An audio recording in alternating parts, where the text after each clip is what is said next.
Por Dentro da Política, conversa com o deputado Edinho Silva, do PT. Bem-vindo ao estúdio da TV Assembleia, deputado. Eu que agradeço a oportunidade, Jorge, de participar Por Dentro da Política, que é um programa que tem levado informações importantes ao povo de São Paulo, tem trabalhado as pautas, né, que têm sido debates, que têm formado os debates aqui na Assembleia Legislativa. E por falar das pautas paulistas, a citricultura paulista, há quantas anda? Vamos falar da Frente Parlamentar em defesa da citricultura, principalmente o fortalecimento. Como é que anda hoje a atividade econômica no estado de São Paulo? Quanta gente emprega e o suco de laranja paulista e brasileiro ainda continua servindo as mesas do mundo afora? Olha, Jorge, 50% do que é produzido suco de laranja no mundo é produzido no estado de São Paulo. Os laranjais paulistas. Os laranjais paulistas. Ou seja, de cada 10 copos de suco de laranja, 5 saem daqui dos nossos pomares. Exatamente, do que é produzido no mundo. E nós temos hoje quase 2 bilhões de dólares de receitas geradas por conta da citricultura no estado de São Paulo. E nós estamos extremamente preocupados com o futuro da citricultura paulista. Primeiro porque nós temos aí o crescimento das doenças nos nossos pomares, nós temos uma migração da laranja já para outros estados brasileiros, e nós temos uma migração da laranja da região central do estado de São Paulo, da região de Araraquara, Ribeirão Preto, da região de Itápolis. A laranja tem migrado dessa região. Para as bordas do estado? Tem ido para a região do eixo da Castelo, porque é uma região que você não tem ainda a incidência de doenças. Sim.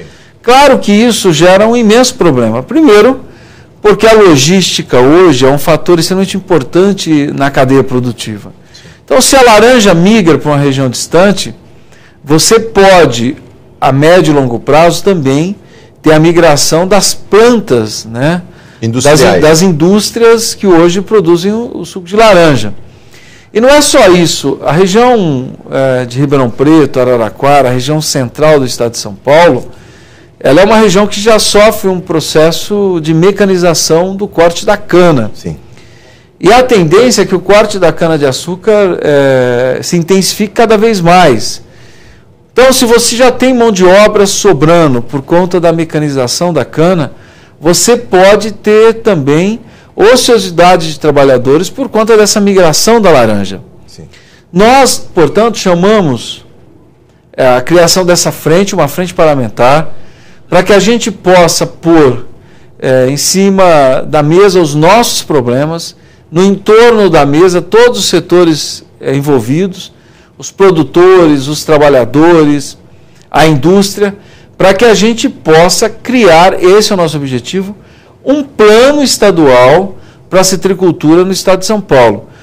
Nós entendemos que a construção de soluções para um problema tão importante como esse, de uma âncora econômica tão importante para a geração de riqueza no estado de São Paulo, nós só iremos equacionar se nós tivermos um pacto Sim. entre todos os setores envolvidos. Esse pacto não existe, eu digo, se o Brasil, se São Paulo é um dos players mundiais da commodity, do suco de laranja, ele detém o preço, ele detém o mercado, ou isso não acontece, o segmento ainda não está devidamente organizado, alguns ganham muito e outros perdem muito? Olha, existe um desequilíbrio, evidente que existe um desequilíbrio. Tem o problema grave das doenças. Sim. Isso é grave, isso é sério, porque o que tem forçado os pomares a irem para outras regiões, e até não só regiões do estado de São Paulo, mas também para outros estados, é a questão das doenças. Nós temos que ter uma ofensividade maior no enfrentamento às doenças dos nossos laranjais. Aí é uma ação de governo. A sanidade fitossanitária não é falta de investimento, e aí eu digo público e privado, no caso? Privado até que você tem, né? Hoje o Fundecitrus é o maior centro de pesquisa da citricultura do mundo. Então tudo que tem de mais avançado em termos de pesquisa na citricultura é no Brasil. E o Fundecitrus, ele é majoritariamente formado por recursos das indústrias. Do setor. Então, você tem a iniciativa privada investindo. Agora, claro que a iniciativa privada ela tem a sua lógica. O que nós defendemos é que haja uma ação governamental, que haja uma ofensiva do governo na defesa do setor, na defesa dos interesses paulistas e dos interesses brasileiros. Pelo menos uma contrapartida. Exato, e que haja mais investimento em pesquisa, mais parceria com as nossas universidades, que exista mais capacitação, mais campanha de esclarecimento dos produtores, porque nós estamos falando, o 98% do suco de laranja brasileiro ele é exportado. Sim. Né? E lá fora, você já tem as barreiras comerciais criadas para enfrentar a competitividade brasileira no suco de laranja. Então nós não podemos, dentro do Brasil, criarmos mais dificuldades para o setor. Como que nós criamos facilidades para o setor? Primeiro, tem que ter uma política que seja uma política racional, que entenda o mercado internacional, que entenda, inclusive, uma queda que existe no consumo de suco de laranja, porque ele tem sido substituído por outras bebidas, por outras chás, refrigerantes, águas. As águas, né, as águas com gosto, né, essas... com limão, com maracujá, que Sim. começou na Europa e que hoje também está aqui no Brasil. E também, agora nós vamos enfrentar uma outra dificuldade, que é a crise econômica internacional. Então tem que ter um olhar do governo brasileiro, do governo paulista, para essa situação. E também nós temos que ter uma ação de governo em relação às doenças, às pragas que hoje afetam os nossos pomares, os nossos laranjais. E tem também, como eu repito, nós temos que ter um plano estadual. Eu defendo que se tenha um plano estadual para a citricultura no estado de São Paulo, que seja o pacto do setor. Portanto, a indústria na mesa de negociação, os produtores na mesa e os trabalhadores na mesa. Inclusive, nós fizemos na Assembleia Legislativa, uma das ações da nossa frente parlamentar foi começar a ouvir todas as partes envolvidas. Sim. Nós fizemos recentemente uma reunião com os trabalhadores. Começamos a ouvir os trabalhadores, relatos, inclusive de adoção de novas tecnologias nos pomares, novos métodos de colheita. Sim. Tem sindicato que relata, Jorge, por exemplo, um trabalhador colhia em média 60 ou 80 caixinhas de laranja dia. Tem uma nova técnica hoje, mecanizada, que o trabalhador passa a colher 800 caixas de laranja. 800 multiplicou por 10 a produtividade. Por 10 a sua produtividade, com a adoção de uma técnica. Isso também foi repassado para o bolso desse trabalhador? Não, porque é uma técnica nova que os sindicatos já estão alertando. Sim. Que vai mudar, inclusive, a demanda por mão de obra. O trabalhador pode até ganhar um pouco mais, mas sempre você tem a lógica da oferta e procura. Se você tem muita oferta de mão de obra, a tendência é que o preço da mão de obra caia. Como você tem no interior de São Paulo já a mecanização da cana, então você já tem trabalhadores sobrando. Felizmente, devido às medidas do governo Lula, agora do governo Dilma, você tem a construção civil aquecida, você tem outros setores da economia que trabalham com a mão de obra que não teve oportunidade de se qualificar, e essa mão de obra ela tem sido drenada, né, para outros setores. Agora, inclusive a cana. Inclusive a laranja, né, a mecanização da cana. Sim. Tem feito com que o setor, uma parte venha para a laranja. Sim.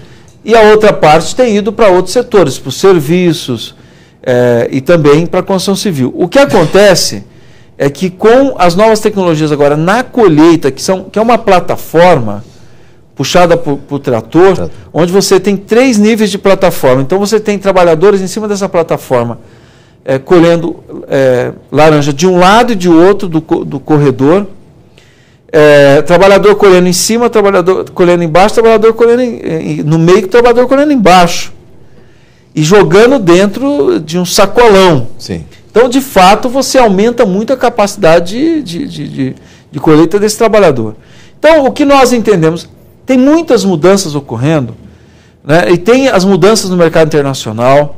O Brasil ainda é refém, deputado Edinho Silva, no caso dos preços internais, do grande player, que ainda é os Estados Unidos, seja na produção, seja no consumo? Antigamente era assim, se olhava as intempéries, né? As chuvas torrenciais, as tempestades ou as geleiras nos Estados Unidos para dar o preço aqui no Brasil. Agora, e os furacões, né? Do Katrina para cá, claro que a capacidade de produção dos Estados Unidos se alterou muito, porque você teve laranjais afetados na Flórida, e você teve também, as doenças foram espalhadas com os furacões. Mas acontece que, mesmo assim, o setor é muito organizado. O setor produtivo norte-americano, ele é muito organizado, ele tenta enfrentar a competitividade brasileira, né, tem dificuldades e, portanto, aí se entra a discussão das barreiras comerciais. E aí não é só o caso da nossa mão de obra, mas o nosso solo e a nossa água. Isso faz toda a diferença. Faz a diferença, e também que foi um setor que se tornou muito produtivo, né? Ele conseguiu disputar de forma muito ofensiva o mercado internacional. Felizmente para nós, você tem hoje a abertura da China, que é um belo mercado para o suco de laranja, e você tem também a Índia, você tem a Rússia, que são mercados novos que acabam... dificuldade a mais, que no caso da China eles não consomem o suco, mas o refresco de laranja, ou seja, adicionado de água. Exatamente. Mas mesmo assim você tem mercados novos que podem compensar. Mas se você pegar hoje na Europa, por exemplo, você chega já a quase 20% de perda de mercado internacional, de mercado do suco brasileiro perdendo espaço na Europa, perde um pouco de espaço nos Estados Unidos. Então, nós temos que sentar todos os setores envolvidos e criar, esse é o objetivo da nossa frente, criar um plano para o desenvolvimento da citricultura que faça não só a citricultura continuar gerando divisas para o Estado de São Paulo e para o Brasil, mas também que esse setor possa se sustentar no mercado internacional, continuar sendo competitivo, mas com justiça social. Agora, é possível falar disso com os preços? Eu vejo aqui, pegamos a cotação da laranja pera R$ 9,28, R$ 9,28, e a laranja para a indústria R$ 15, em torno de R$ 15. 40 quilos e 800 gramas de laranja por R$ 9,28 ou por R$ 15? Não há muita diferença com relação ao suco de laranja que nós tomamos no balcão e pagamos R$ 3,50, R$ 4, ou mesmo em algumas outras fast food. Muito mais do que isso, 5, 6, 7, 8 reais um suco de laranja? O problema é que você tem hoje... Primeiro, o mercado interno ele é pouco desenvolvido, é pouco equacionado e é pouco racionalizado. Você tem um espaço imenso de crescimento do mercado interno no suco de laranja. O brasileiro, por incrível que pareça, o Brasil, mesmo sendo o maior exportador de suco de laranja do mundo, o maior produtor de suco de laranja do mundo, você não tem o hábito do suco de laranja na nossa alimentação cotidiana. Nem o consumo da fruta in natura, que podia estar na merenda escolar, por exemplo? Já, cresceu um pouco, né? Tem sido inserida, né? Tanto a laranja como o suco no hábito alimentar das crianças. Mas é muito pouco. Ou seja, você tem países do mundo, como os Estados Unidos, que tomam muito mais suco de laranja, porque isso faz parte da cultura alimentar. Sim. Nós vamos fomentar esse mercado interno brasileiro. Nós temos que fazer com que, inclusive, o mercado interno substitua um pouco, não só essa dificuldade que hoje o suco de laranja enfrenta, por conta, né, das barreiras comerciais, da substituição do suco de laranja Sim. por outras bebidas, mas também porque nós temos hoje no Brasil, se nós voltarmos para o mercado interno, nós temos condições de substituir muitas bebidas que não são tão saudáveis como o suco de laranja. Portanto, é melhorar a qualidade nutricional do brasileiro, da criança brasileira, criar um hábito e fazer com que o mercado interno substitua uma parte desse mercado externo que está se perdendo. Como fica hoje a vida do pequeno produtor de laranja do interior paulista? E eu queria que você falasse também um pouco da vida das cidades que ainda vivem em torno da cultura da laranja. Para o deputado Edinho Silva, que foi prefeito de Araraquara por dois mandatos, o que significa ter uma grande indústria, uma esmagadora de laranja na sua cidade? Significa muita coisa. Hoje, se você pegar os dados de hoje de Araraquara, o suco de laranja é o maior valor adicionado da economia local. Hoje, se você pegar os dados do ano de 2011, o suco de laranja já é o maior, o setor que mais adiciona, valor na nossa economia, portanto, é o que mais gera ICMS. Isso é uma realidade de muitos municípios da região de Araraquara e Ribeirão Preto. Sim. Então, quando você fala de deslocamento da cadeia produtiva, isso é grave, isso é sério.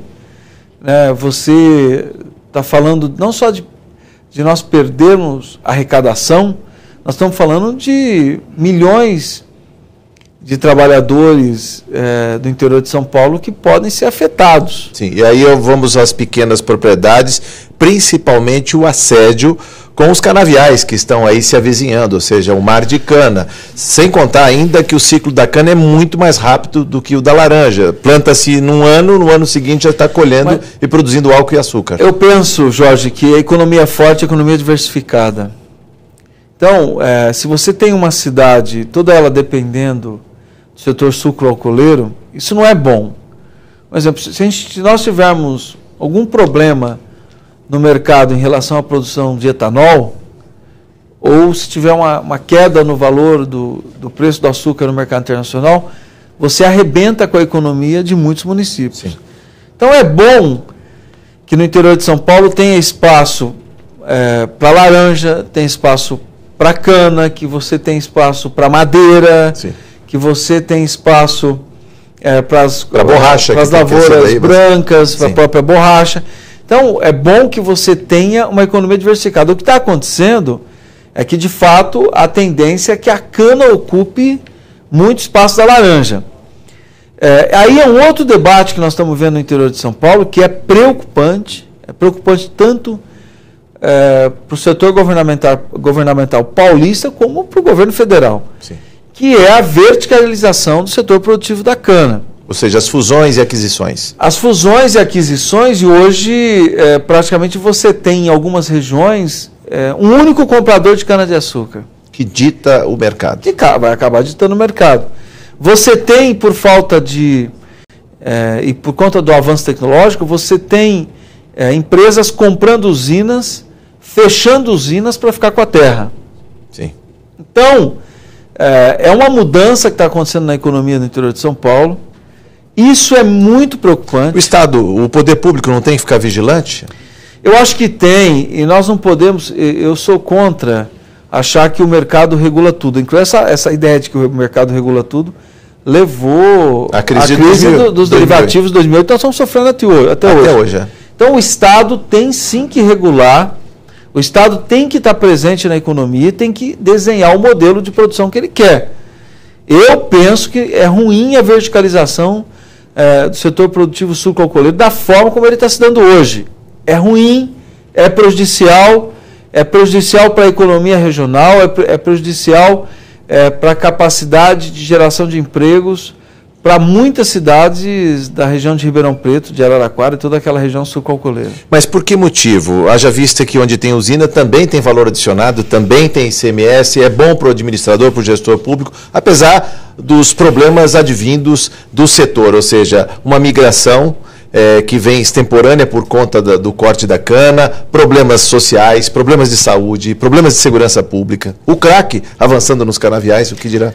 Não, eu penso o seguinte, que o bom é que você tivesse município produzindo laranja, produzindo cana-de-açúcar, produzindo borracha e de preferência que tivesse ainda um parque industrial. Faltou dizer o café gourmet também. O café, que no estado de São Paulo ele está cada vez mais localizado, mas seria importante também lavoura branca, porque o que isso significa? Significa, primeiro, que às vezes você tem um pequeno produtor que ele pode ter laranja e cana na mesma propriedade. Então, ele não fica refém de uma única cadeia produtiva.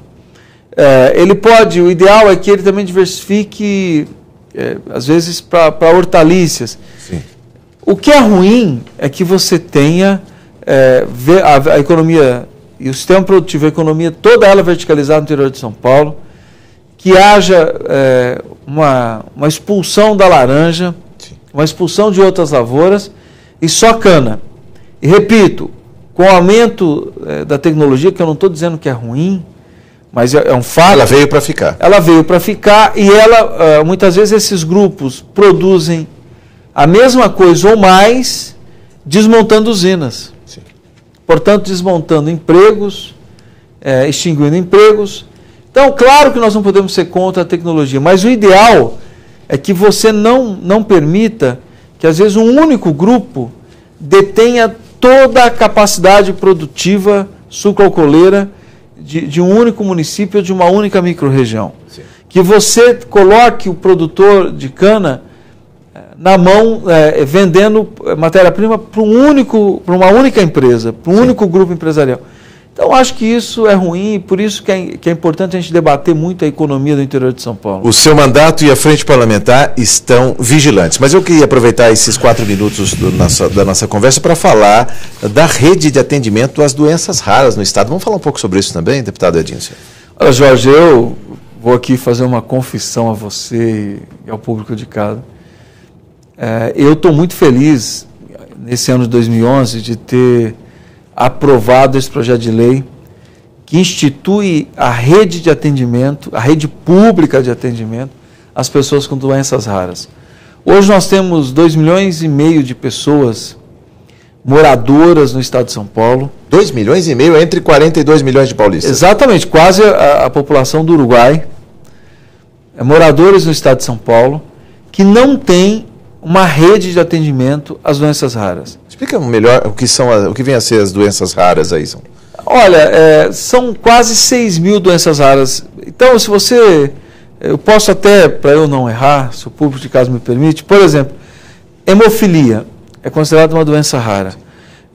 Osteogênese imperfeita, aquela síndrome dos ossos cristais. É doença rara. Esclerose múltipla é doença rara. É a doença do neurônio motor. Isso. A síndrome de Ehlers-Danlos, atáxia, síndrome do X. 6 mil doenças raras. Distrofia muscular. Porque são doenças que, por exemplo, não por exemplo, uma hipertensão, não é diabetes, que são doenças que você tem milhões e milhões de paulistas e de brasileiros. Mas nós estamos falando de 2,5 milhões de pessoas que sofrem de doenças raras, portanto não é um número pequeno. Elas podem ser pequenas isoladamente. Você tem aqui uma pessoa de 1.000 casos. Sim. Tá bom, são 1.000 casos. Baixa incidência, mas muito difíceis de tratar. Caras. São caras, difícil de muitas vezes chegar ao diagnóstico, sim, porque como você não tem uma rede, muitas vezes a pessoa ela tem uma doença, ela não sabe o que é, ela fica tratando de várias doenças sem fazer o tratamento daquela síndrome. Porque você não tem um local que faça o acolhimento e que faça os primeiros exames, mesmo se não fechar o diagnóstico, que esse local possa encaminhar esse paciente para um grande centro. Então a ideia é que essa rede ela seja composta por centros regionais vinculados aos grandes hospitais de pesquisa do estado de São Paulo. Sim. Então a pessoa ela tem um acolhimento no município dela ou numa cidade próxima à cidade dela. A partir dali, se tiver condições naquela cidade de fazer o diagnóstico, se faça, estão em caminho para um grande centro. Mas o melhor é que ela voltando, que aquele local esteja preparado para fazer o tratamento dela. Sim. Portanto, que haja capacitação de profissionais, que haja capacitação daqueles que podem melhorar a qualidade de vida de alguém que tem doença rara. Então, a aprovação dessa lei é um passo importante para que a gente possa valorizar a cidadania, para que o estado de São Paulo, que hoje é o estado mais rico do Brasil, também possa dar exemplo para o Brasil de construção da cidadania, de respeito ao ser humano, né? Que possa fazer com que as pessoas que tenham doenças raras se sintam cidadãos de direitos. Então esse é o objetivo do nosso projeto. Nós discutimos esse projeto muito aqui na casa, Jorge, sensibilizamos os deputados. Eu estive com o governador Geraldo Alckmin, também apresentei o projeto a ele, fui na Secretaria Estadual de Saúde, apresentei aos técnicos, apresentei ao secretário Giovanni, portanto, criamos as condições para que a lei existisse, que o projeto fosse aprovado, portanto, agora cabe a implantação da nossa rede.